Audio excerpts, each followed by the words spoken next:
to discuss the Centerville, Chantilly, Vienna, Tysons bus service review. This meeting covers information on 3 possible service alternatives, allows everyone to provide feedback and ask questions. Before we begin, I would like to review some guidelines so everyone can participate and get the most out of this session. Please note that this meeting is being recorded and will be uploaded on YouTube and shared on the county website. You are welcome to submit your questions using the Q&A function in the WebEx window at any time, and we will do our best to get all questions while also ensuring that we get to all participants. Please do not use the chat feature to submit your questions, as the Q&A function will send your question to all the administrators in this session and will help keep questions organized and in one place. If you are on the phone, please hold your questions to the end. We will have instructions on how to ask questions at the conclusion of this presentation. To begin, I would like to welcome Michael Felschow from the Fairfax County Department of Transportation Transit Planning Team to begin this afternoon's presentation. Michael? Well, thank you very much, Vincent. Hopefully everybody can hear me well enough, and we'll get started right now. So, why are we doing this study, and what is the purpose of this study? We've cut the entire county into 5 different pieces, and we're studying the bus services within each one of those pieces over the next few years. And we've combined 2 of the pieces together. That would be the Chantilly, Centerville, and Vienna section with the Tysons portion. So we have a large cross section of the county of routes. Our goal here is to enhance the transit system within this area by gathering public input and evaluating the transit routes to determine future needs. The results will hopefully be a much more efficient and effective transit system that better meets the needs of the individual riders and citizens of our community while improving access and mobility. The planning process that we're using for this is very similar to the planning process that we've used for several of the other studies across the county that we've done in Western Herndon and in Franconia, Springfield. We first started with understanding the issues and the needs by what I call decompiling each route, bringing it down to where are people getting on and off, how long does it take to get from point A to point B. So really understanding the dynamics of each and every individual route and gathering input across the county. We'll get into that in a moment. We developed 3 alternatives, which we're presenting today and this week, and we'll have up until the beginning of December to give us input. We'll take that input and evaluate the 3 alternatives, not only with your input, but in a quantitative methodology process, which I will go into in a moment. After that results, we'll take those results and bring them back to you as a preferred service plan, hopefully early 2021. We have another set of public meetings around springtime of 2021, and you'll be able to then give input on that preferred plan. We'll make adjustments based on your input and bring that to the board as part of a larger study, which is known as the Transit Development Plan, which we update every 5 years. The last one was updated in 2016. So the results of this effort will go into the Transit Development Plan, and the board will hopefully approve that document in the latter half of next year. In addition to that, the Transit Development Plan has its own public involvement process. So you'll have another opportunity to see the results of this effort and give input later on next year. Some of the outreach that we've done to date and that we're utilizing to make the alternatives at this point are the market survey, which was done in 2018. We get about 2,600 respondents. In that survey, we wanted to get to why people don't use the transit system. What are those barriers that we need to understand? So we asked people who don't use the transit system, why don't they? And people who used to use the transit system, why did they stop? So the better understanding of the barriers that people have in order to use the transit system. We then went on board our buses in the spring and summer of 2019. We got about 2,500 respondents. For those individuals who are actually using the transit system, we asked them, why are you using it? Where you go to and from, and a little bit about the demographic characteristics of the individuals. And then we also asked them, what would make you use the transit system more? What would you need to make the transit system better meet your needs? And then we're also conducting 2 online surveys and 2 public meeting rounds. So the first will be what we're doing today, which is our first round of public meetings, and very detailing and getting into the information of the Vienna, Tysons, Chantilly, Centerville bus routes. It also comes along with another round of online surveys. So that's what's out there today. And then once we get all your information, as I previously mentioned, we'll do a second round of public meeting and an online survey once we get to the preferred plan.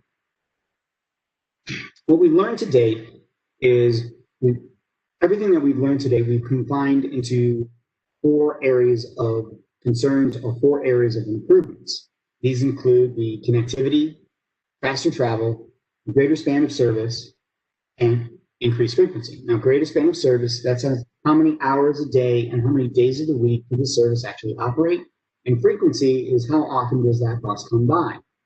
Connectivity, we're looking at these alternatives that we've developed, is how can that alternative realign the routes to better match the needs of people where they're going to and from. Faster travel is how do we make sure that while we make sure that we get to people, the access to the transit, we have to make sure that we balance that off against mobility, making the bus go as fast as we can make it go to make sure we reduce the travel time that people use when we're taking the transit system. So the span of service and frequency, that's really testing out where are people, where's the demand, and how do we shift our resources to meet those demands? Because it might be a certain time of day, it might be a certain day of the week, and we might need to have increased frequencies during certain parts of the day and decreased frequencies in other parts of the day. So each one of the alternatives that we developed and want your input on are trying to address these 4 areas of concern, and they're doing it slightly differently. So a little bit about the study area that we have. I'm not going to get into the details of this map. I have some more maps later on that we'll show and get some more detail on. This study area goes from Chantilly, Centerville, through the city of Fairfax, by way of I-66, the town of Vienna, and all the way up to Tysons. So those are all the routes, and there's 33 routes that we're looking at in this photo. A lot of them move through Chantilly and Centerville and get on I-66 to go to Vienna Metro Rail Station. 31 of these 33 routes are the connector routes. That's the county operates. Excuse me. The metro, where there are 2 metro bus routes that we're looking at. These are the 3T and the 15K. Both of them are up in the Tysons area. These are 2 routes that may, due to WMATA's circumstances, we're looking into whether or not it'd be advantageous for the county to take them over. As part of the onboard survey that we conducted, we gathered in information boards and destination, and we created what we call heat maps, and that's what you see here on the slide.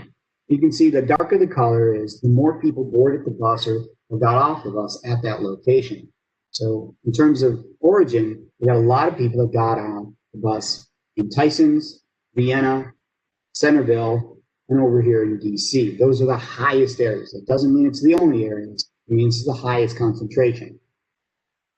Then in destination, where people got off the bus, we have Centerville, Chantilly, again, Vienna, and again, Tysons in Washington, DC. So you can see there's definitely a connection along this one corridor.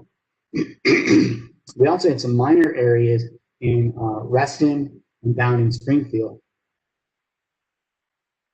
So we have the 3 alternatives. And now this is where we're going to spend the rest of our meeting on these 3 alternatives. The first alternative is taking what we have today and taking what's in the Transit Development Plan, the existing 2016 Transit Development Plan, and taking those recommendations and trying to put them into the new alternative 1, and doing it within budget neutral. The Transit Development Plan that we presently have forecasts a certain amount of increases in resources. What we're trying to do with this study is make sure that the resources are budget neutral, no more than what we're pretty much having today. So what we needed to do was modify those recommendations so that they would fit within the budget neutral plan that we're conducting. Then we have transformation.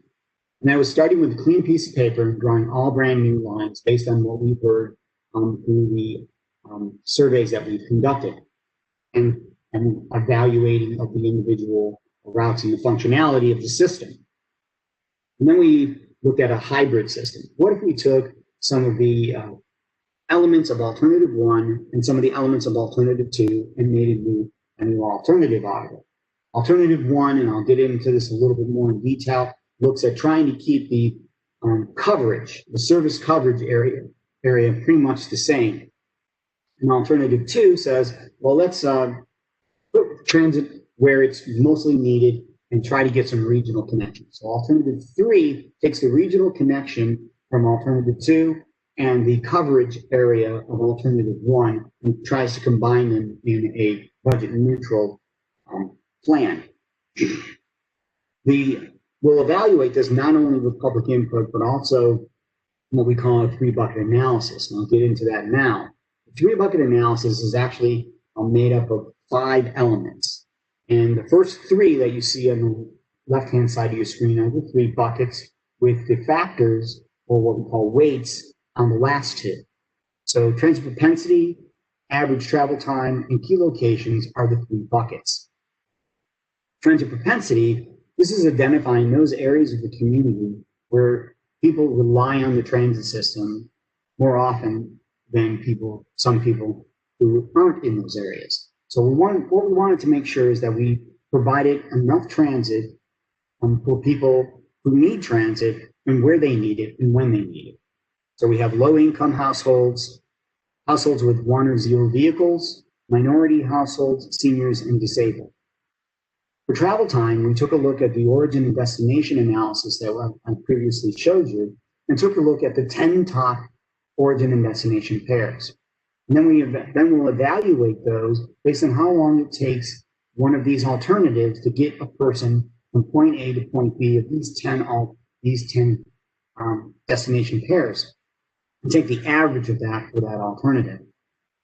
The key locations basically counts up the employment centers, schools, colleges, hospitals, park and ride lots, metro rail stations, recreational centers within a quarter mile of each route of each alternative. The span of service is a scoring metric that we use from 0 to 2.5 for each route of each alternative, and we add up that score. And it's scored based on the number of hours and days of the week that the individual route operates on. The frequency factor is taking a look at how the frequency is during peak hour for each one of those routes, and gives it a score between 0 and 2.5. The higher the frequency, the higher the score.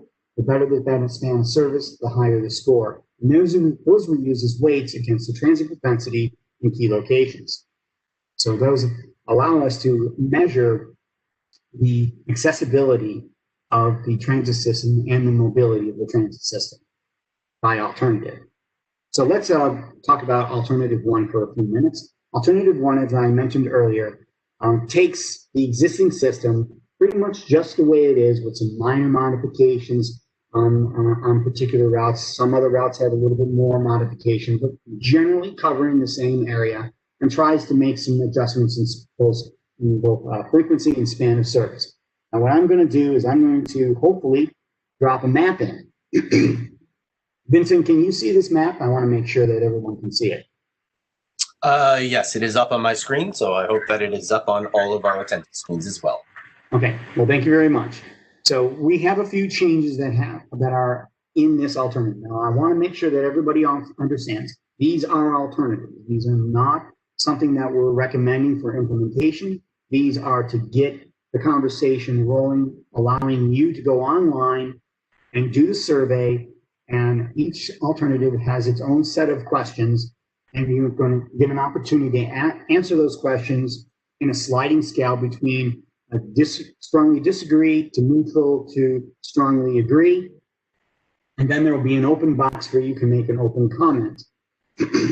So these are sensitivity tests. You're going to take that information that you provide along with the quantitative analysis that we're going to do, and then we're going to probably, and as comparable to what we've done with the other service plans that we've done up in Reston and Franconia, we're going to take the best elements from each one of these alternatives based on your input and combine it into a new preferred plan.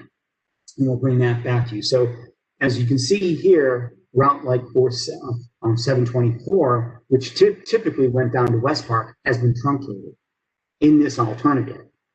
We've made adjustments on routes like 461, 466, where we've combined them into a single route. We've also made adjustments to some of the circulator routes up in the Tysons area by adjusting the frequency based on the ridership demand that we have presently. Now, further out west in the Chantilly and Centerville area, we've added a new route, Route 610, which comes out of the Transit Development Plan. And that route will operate on a 30-minute, 60-minute frequency. So it's 30 minutes during peak, 60 minutes during off-peak. This is a brand new route that will go from Stone Road along Highway 29 down to the judicial area and then GMU. So that is a brand new route.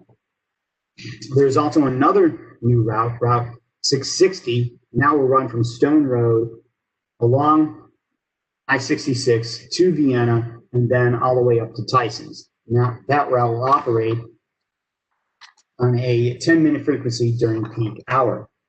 I also want to mention some of the adjustments that we're looking at in terms of US 50. These are just highlights.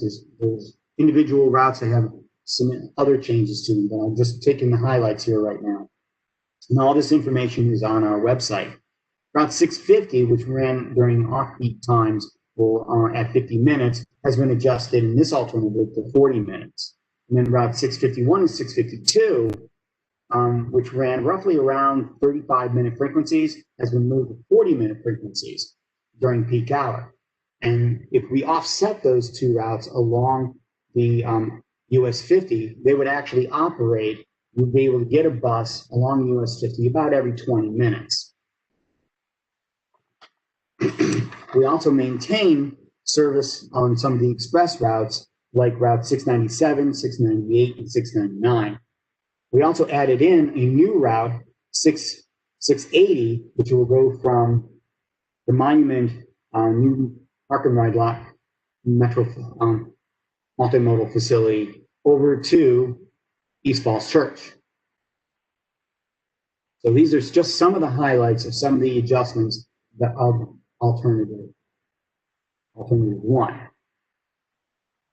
In addition to the map that you see here, we also have a new table, a graphic that you'll be able to get to and look at.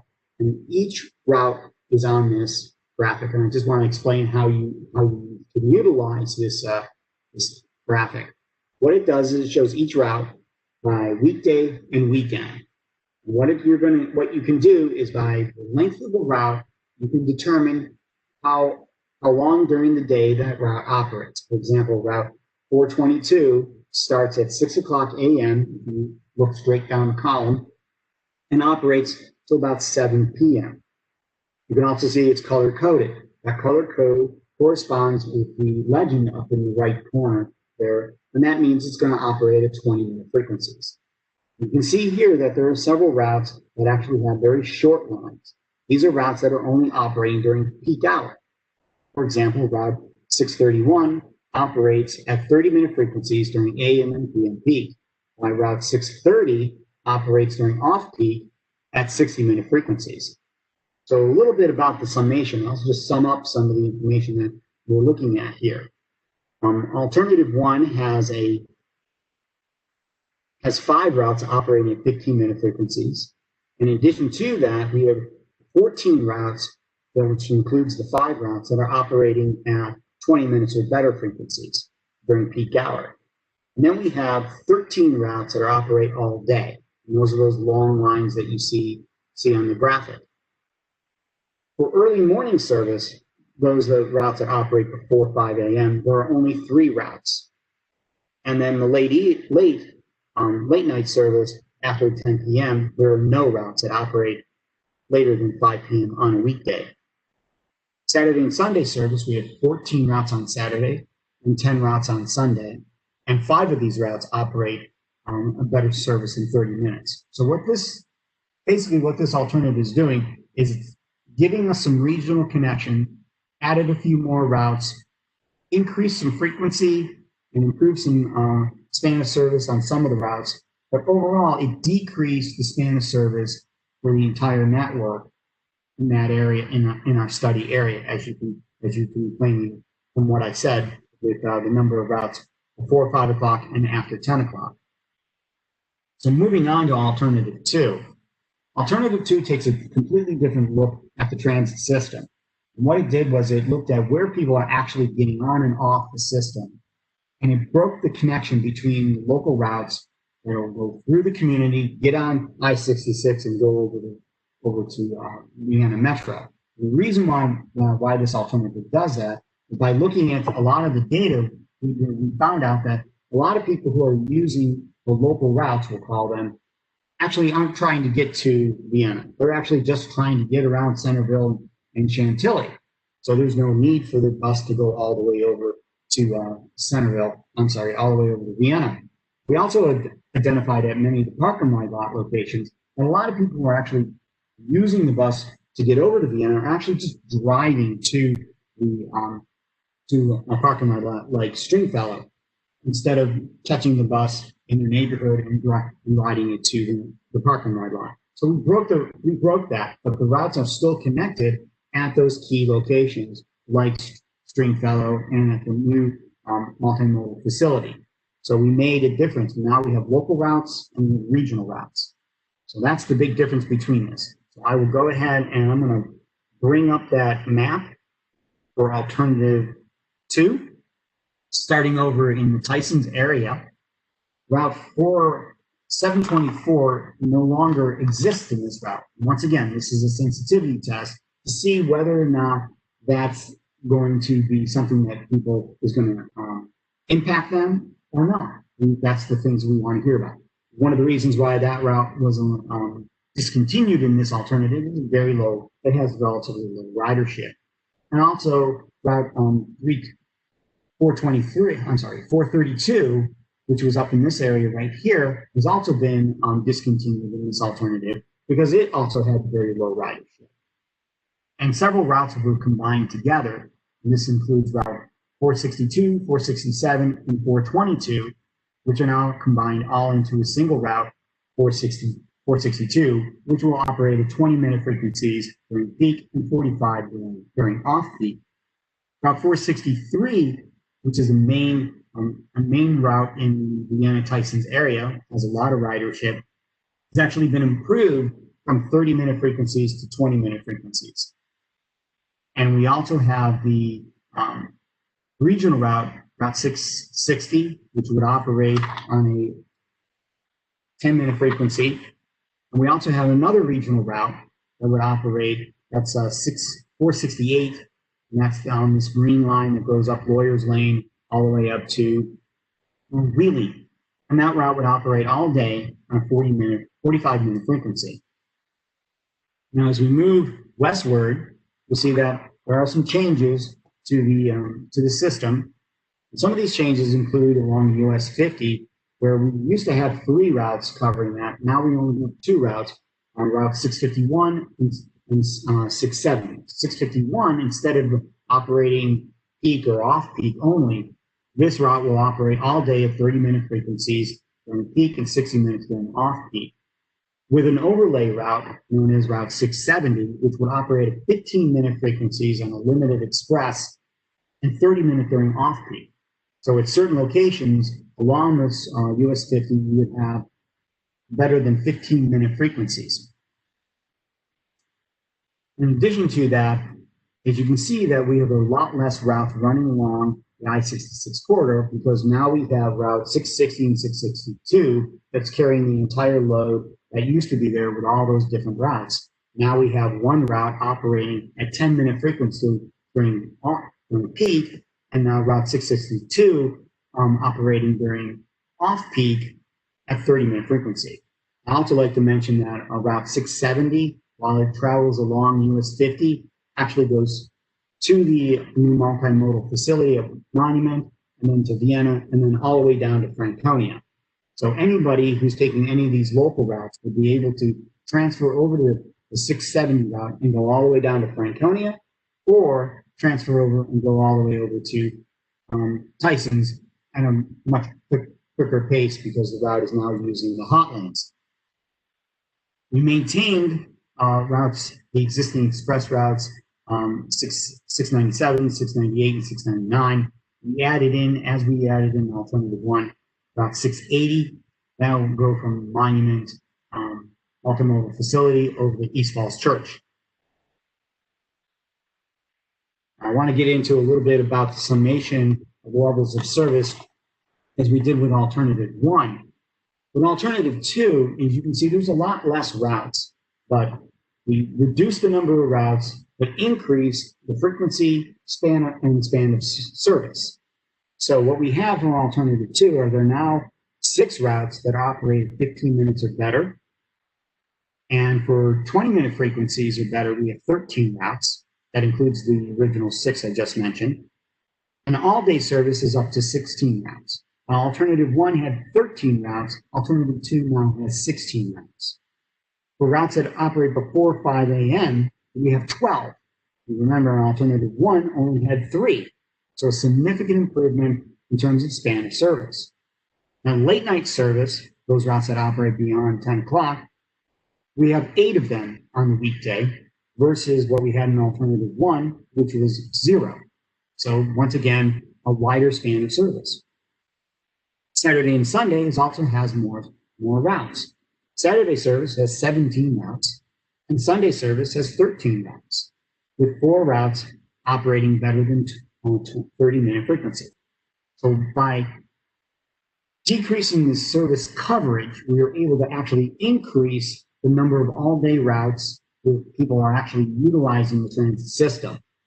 That's pretty much what this alternative is trying to do, is increase frequency and span of service by reducing coverage. It's not to say this is what's going to happen. This is just one alternative of 3.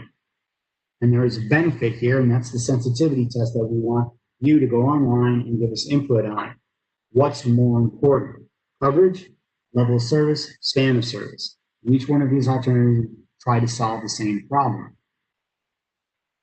Alternative 3. This one, as I said earlier, tries to take a little bit from alternative 1 and a little bit from alternative 2 and combine them together. And so we still keep a lot of the same coverage area. As you can see on the map, there's a lot of routes that are still running along I-66, so you can still pick up a circulation bus in Chantilly or Centerville and go all the way over to Vienna.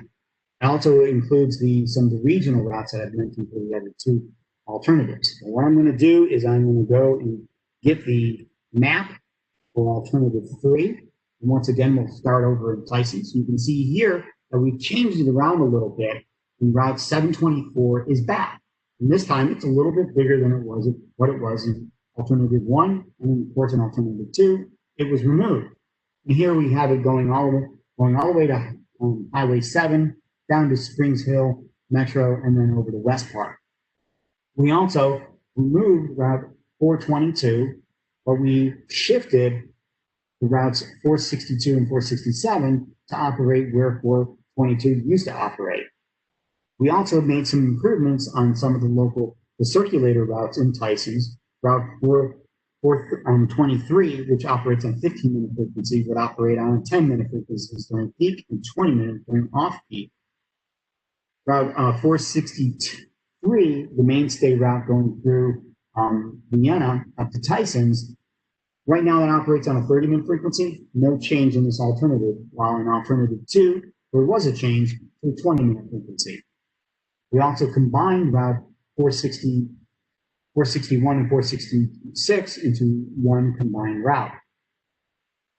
And we also have Route 660 runs along the entire corridor up to Tysons, but on a slightly different frequency.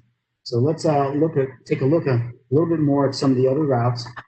Take a look at routes 650, 651, and 652. They're operated along US 50. And what we've done there is the midday service, Route 650, will operate at 40-minute frequencies versus the 50 today.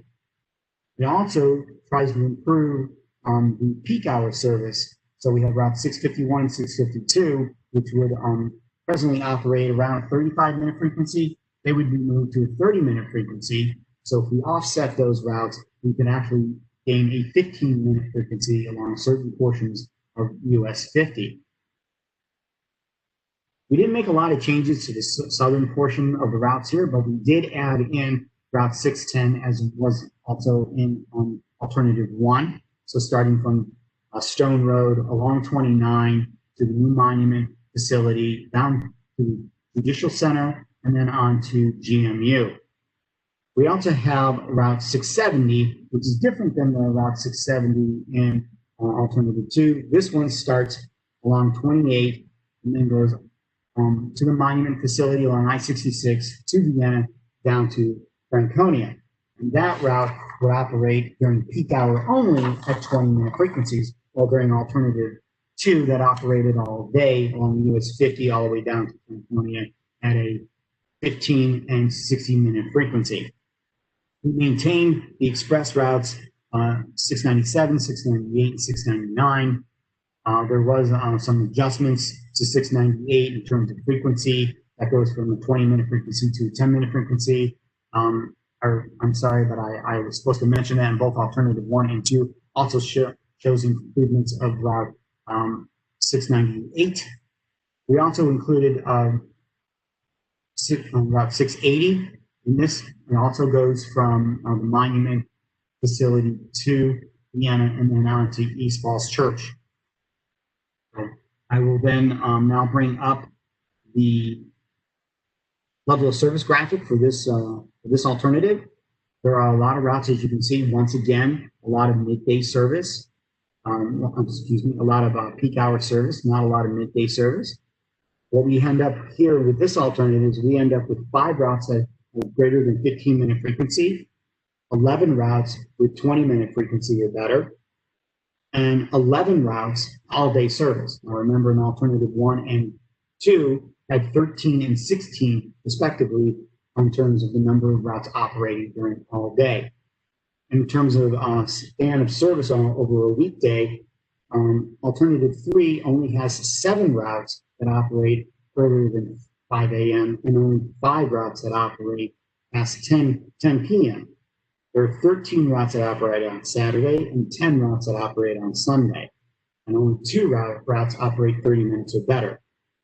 So while we tried to keep some of the surface area or service area coverage in this alternative, we had to give up on some span of service and some frequency in certain routes. But we still were able to get some of the more regional routes, like Route 670 that goes all the way down to Franconia. So the test here is what's more important to individuals. Do they need span of service, midday service, peak hour service, coverage, regional routes? And that's what these 3 alternatives are trying to test and get your input on, so we can take that information and develop a preferred plan. So this is the next steps. Sort of jumped ahead of myself here.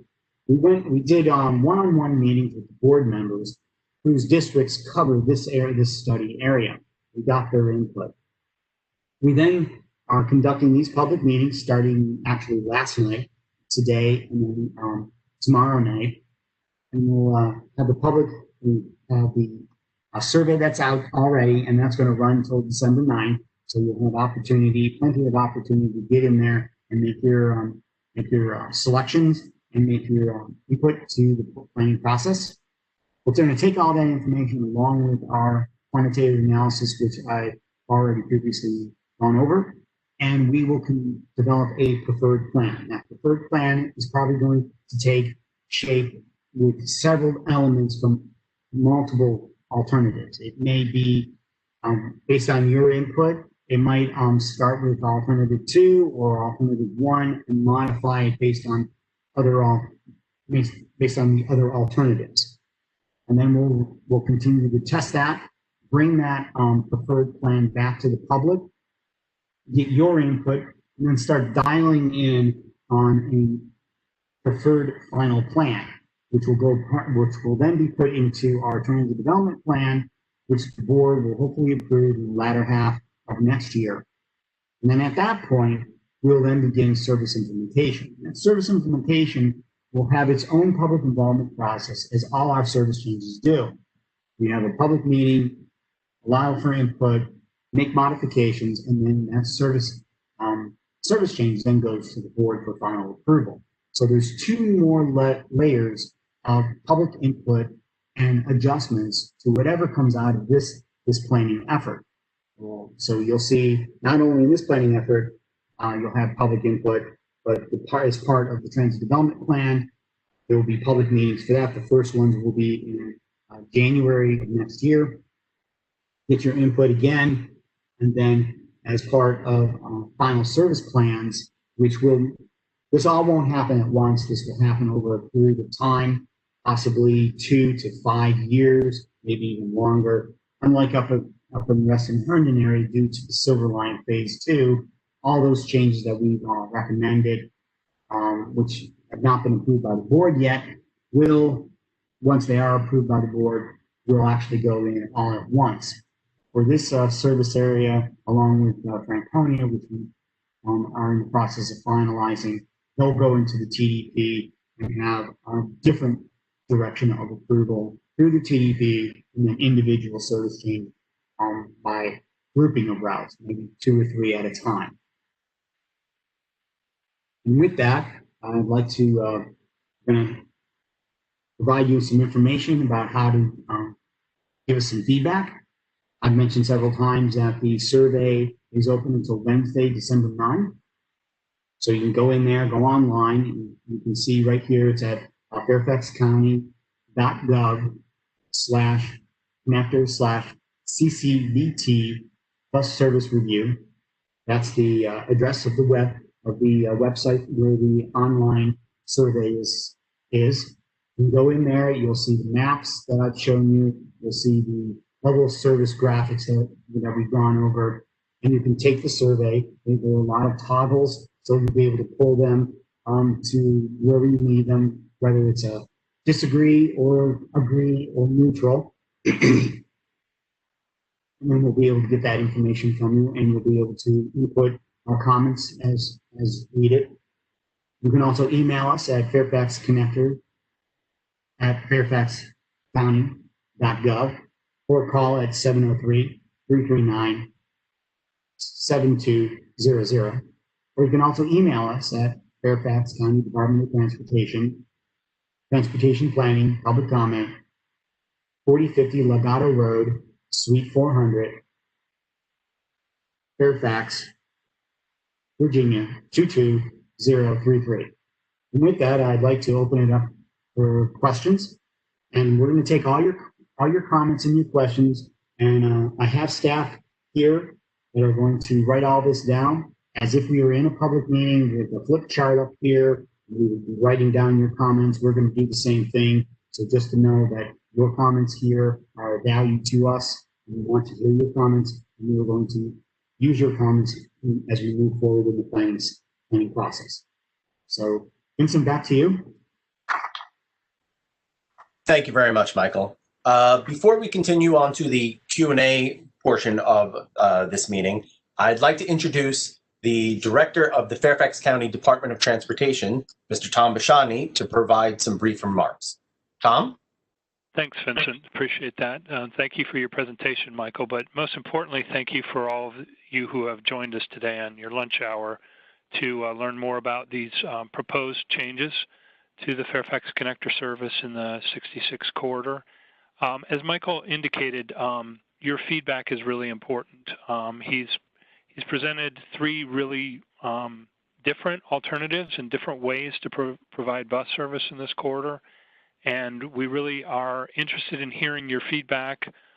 Please encourage other people that you know to provide, to take the survey, other people that work in the corridor, live in the corridor, because that input will help us to shape that final recommendation to the board.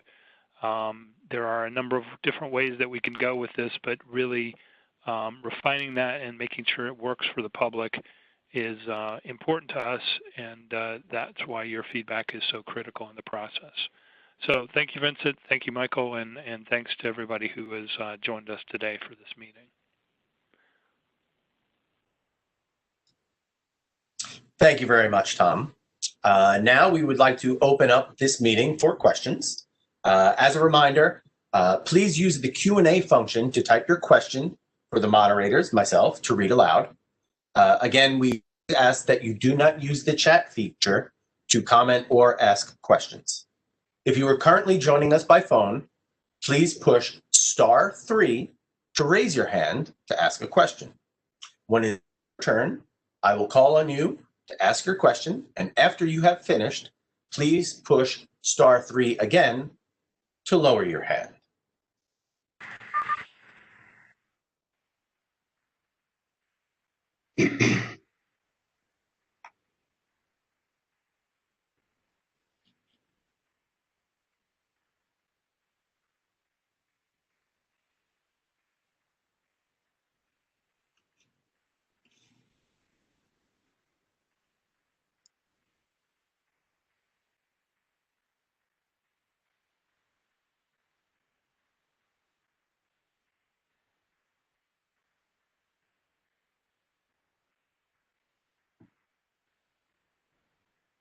So, so I just want to make sure that everyone gets an opportunity. I just want to once again stress that these are sensitivity tests. None of these alternatives right now are ready for what we call prime time. We would never take one of these alternatives and just put it on the street. A lot of work still has to be done. And the vital key piece is your input. So the more input that we can get, the better off we are. In the other studies that we did up in Western Herndon, we got something like 1,700 comments over the planning process. The last piece of the process, which was reviewing the preferred plan, which we're not there yet in this corridor, we got over 300 participants on the survey and over 200 comments. And we went through each one of those comments, and our team and our staff said, how can we make this happen? Obviously, we're working in a budget neutral environment. The whole objective here is to see how we can improve the transit system with the resources that we have to better meet the changing environment of travel demand within the community. So just want to make sure that everyone is aware that you are a vital piece of this conversation, and nothing that we showed today is going to be implemented right away. We have some time to discuss this with you and work through. We're having also meetings with social service agencies. We actually already had meetings with the city of Fairfax, the town of Vienna, and we'll continue to meet with them along with Tyson's partnership, meet with them as we move through the planning process.